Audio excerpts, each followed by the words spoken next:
रुक जाना नहीं तू कहीं हार के, कांटों पे चल के मिलेंगे साए बहार के। ओ राही ओ राही ओ राही ओ राही। आप में से जिन लोगों को भी ये लगता है कि आपकी इंग्लिश कमज़ोर है और आप उससे बचते रहेंगे, तो ये बिल्कुल वही सूरत है कि एक बिल्ली एक चिड़िया के सामने बैठी है और चिड़िया को ये पता है कि बिल्ली हम पे हमला करेगी, तो उसने एक रास्ता निकाला चिड़िया ने कि उसने अपनी आंखें बंद कर ली और ये मान लिया कि अब बिल्ली यहां नहीं है। तो सच ये नहीं है, सच यही है कि बिल्ली वहीं बैठी है, यानी वो मुश्किल जो हमारे सामने थी वो अभी भी वहीं है, वो वहां से गई नहीं है। तो इंग्लिश ना बोलने नाम की जो ये समस्या है, अगर हमने इससे आंख बंद कर लें कि अरे कम्युनिकेशन स्किल से क्या होगा और कुछ नहीं है, ये तो कोई प्रॉब्लम है ही नहीं हमारे लिए, नहीं, आने वाले वक्त में ये प्रॉब्लम और बड़ी होकर नजर आएगी। इसलिए बेहतर है कि आज ही ये चिड़िया अपनी आंख खोले और ये माने कि ये जो प्रॉब्लम है, ये बिल्ली जो है बैठी है, इससे मुझे बचना है। सर क्या बात है सर, क्या बात, ये बात है, अरे सर क्या बात। कम्युनिकेशन स्किल्स की जो प्रॉब्लम है इसे मुझे ठीक करना है, बेहतर है हम वक्त पे आंख खोल लें इस छोटी उम्र में ही, जब आप 18-20 साल के हैं अभी। वरना आपको 10 साल आगे चल के आप देखिए ये प्रॉब्लम कहाँ आपके सामने आएगी, आप इमेजिन करके कोई बताएगा? जो लोग इंग्लिश में वाकई बहुत कमज़ोर हैं, ये प्रॉब्लम किस वक्त सताएगी बता सकते हैं? मैं आपको बताता हूँ। इंटरव्यू के टाइम पर आएगी, जब आपसे इंटरव्यू पैनल ये उम्मीद करेगा कि जो बच्चा हमारे सामने इस वक्त बैठा है वो एकेडमिकली तो बहुत स्ट्रांग है, सब कुछ बहुत अच्छा है, लेकिन बॉडी लैंग्वेज में मार खा रहा है, अंग्रेजी का मसला आ रहा है तो बात बात पे कतरा रहा है। कम से कम हम इतनी ठीक कर लें कि काम चला ले जाएं। ये बड़ी अच्छी बात कही है। हमें अंग्रेज नहीं बनना है, ना हम अंग्रेज बन पाएंगे, क्योंकि हम जिन गोदों में तरबियत पाए हैं, जिन स्कूलों में हमने पढ़ा है, वहाँ हमारे अंग्रेज टीचर नहीं रहे हैं, आम हिंदुस्तानी टीचर्स ही हमारे रहे हैं। हमको एक एनवायरनमेंट ऐसा बनाना चाहिए कि इंटरव्यू के टाइम पे जब हमारे कोई भी प्लेसमेंट की मौका आए, उस वक्त हम घबराएं ना, उस वक्त हम इतनी अंग्रेजी, इतना इंसाफ कर ले जाएं अपनी भाषा के साथ कि वहां इंटरव्यू के सामने, इंटरव्यू पैनल के सामने वो डिसअपॉइंट ना हो जाए कि यार ये लड़का, ये लड़की एकेडमिकली तो बहुत स्ट्रांग है, अपना फला फला कोर्स करके आया है, उसमें बहुत अच्छा है, लेकिन काश ये अंग्रेजी में भी थोड़ा अच्छा होता आज के ज़माने के हिसाब से, तो ये नौकरी हम इसी को देते। तो हम इतनी सी मेहनत तो कर लें, है ना, बस इतनी मेहनत हम कर लें। अब ये एक प्रॉब्लम और कहाँ आएगी वो मैं आपको बताता हूँ, और बड़ा मज़ेदार वो आप अपने जहन में वो सीन सोचिए, ठीक है? शायद इससे पहले ये मुद्दा किसी ने नहीं उठाया होगा, ठीक है? जो अब हम आपको बताने जा रहे हैं वो ये है कि तब इंशाल्लाह जो भी लोग ये वीडियो देखेंगे, ठीक है, अभी आप 20 साल की उम्र में हैं, ठीक है, या 19-20, लड़कियां जो भी ये वीडियो देखें या जहां तक भी पहुंचे वो बुरा ना माने, क्योंकि आम तौर पे यही होता है कि भाई जब मैं बात को मज़ेदार बना रहा हूं, अब आप समझिएगा ताकि बोरिंग ना हो जाए टॉपिक।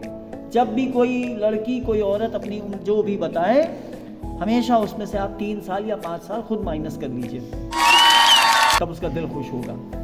तो जैसे मैंने किसी को 20 का कहा है, तो वो अपने आप अपने को 17 का मान ले, मैं भी वही मान के चल रहा हूँ, क्योंकि हमेशा इसीलिए कहा जाता है never ask a woman her age and never ask a man his salary. Don't ask a man about his salary and don't ask a woman her age. ये बड़ा अनजेंटलमैनली बिहेवियर है, इसको तहजीब में नहीं काउंट किया जाता कि आप किसी लड़की से उसकी उम्र पूछें। हमेशा ये मान के चलें कि जितनी की वो आपको लग रही है उससे 5 साल 10 साल वो कम है, ये मान के चलें, क्योंकि वो भी यही मान के चल रही है। हाँ 10 साल ज़्यादा गैप हो गया, लेकिन वो उतनी ही खुश होगी जब आप उसको 10 साल पीछे कहेंगे। क्या चीज़? I am talking about the age when a human being grows up to a mature age. Not 5 साल और 10 साल 12-14 साल तक तो नहीं काउंट करें इसमें, at least 18+, when the person starts to become mature, जहाँ से वो मेच्योरिटी के लेवल पे आ जाए। अच्छा, तो मुद्दे की बात जो है जहाँ पे ला रहे थे आपको, एक तसव्वुर कीजिए जब आप इंशाल्लाह जॉब पा जाएंगे।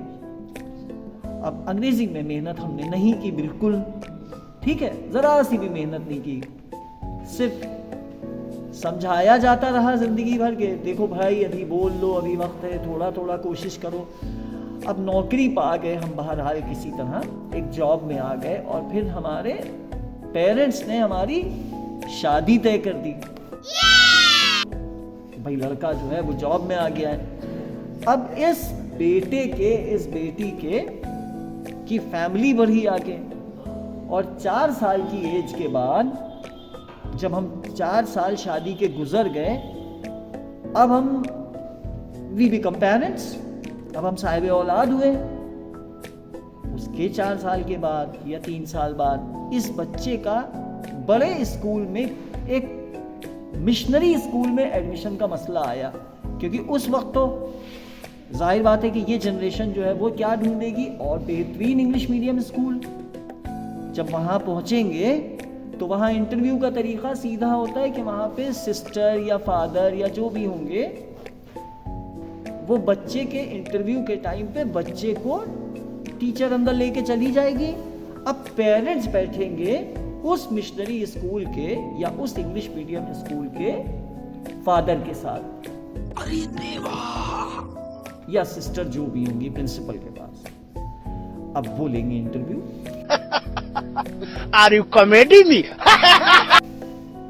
बच्चे को हमने मान लीजिए कि किसी प्रिपरेशन वाले प्रिपरेटरी स्कूल में डाल रखा था, जहाँ बच्चा तैयार हो जाए, वो थोड़ी बहुत अंग्रेजी बोलने लगा, कुछ उसको सिखा दी वहाँ के मदर टीचर्स ने। मगर जब हमारे इंटरव्यू का वक्त आएगा तो बताइए वो बिल्ली अब भी बैठी है कि नहीं बैठी है, जिससे हमने आंखें बंद कर ली थी। अब वो बिल्ली बदल गई। अब वो बिल्ली कौन है? वो जो इंटरव्यू ले रहा है। कौन है ये लोग? कहां से आते हैं?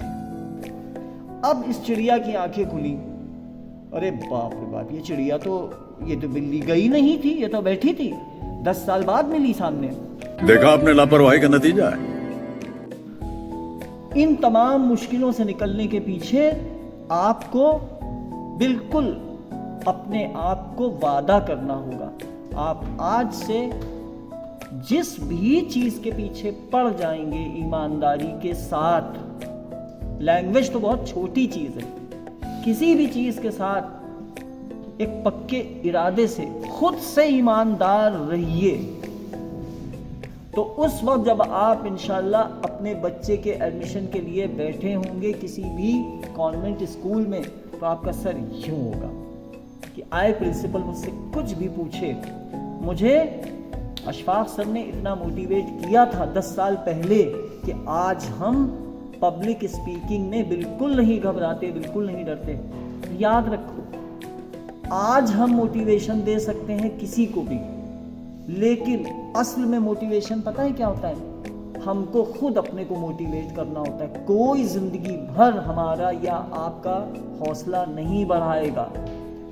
हमको रोज सुबह उठ के अपने को खुद हौसला देना होगा, खुद कहना होगा कि अभी मेरी जो भी मंजिल है, जो तुम सोचो, जो मेरी मंजिल है वो अभी मुझसे थोड़ी दूर है, लेकिन मुझे बीच में थक के बैठना नहीं है। जब तक न सफल हो नींद चैन को त्यागो तुम, जब तक न सफल हो नींद चैन को त्यागो तुम, संघर्ष का मैदान छोड़कर मत भागो तुम, कुछ किए बिना ही जय जयकार नहीं होती, कोशिश करने वालों की कभी हार नहीं होती। मेरी इस बात के ऊपर किसी को क्या, कोई एक बहुत मशहूर एक वो था, मोटिवेशनल गाना था, किसी को याद आता है? एक सॉन्ग था बहुत मशहूर। वेरी गुड, बिल्कुल सही। रुक जाना नहीं तू कहीं हार के, कांटों पे चल के मिलेंगे साए बहार के। ओ राही ओ राही ओ राही ओ राही, साथी न कारवां है, ये तेरा इम्तिहान है। यूं ही चला चल दिल के सहारे, करती है मंजिल तुझको इशारे। देख कहीं कोई रोक नहीं ले तुझको पुकार के। ओ राही ओ राही ओ राही ओ राही, रुक जाना नहीं तू कहीं हार के, कांटों पे चल के मिलेंगे साए बहार के।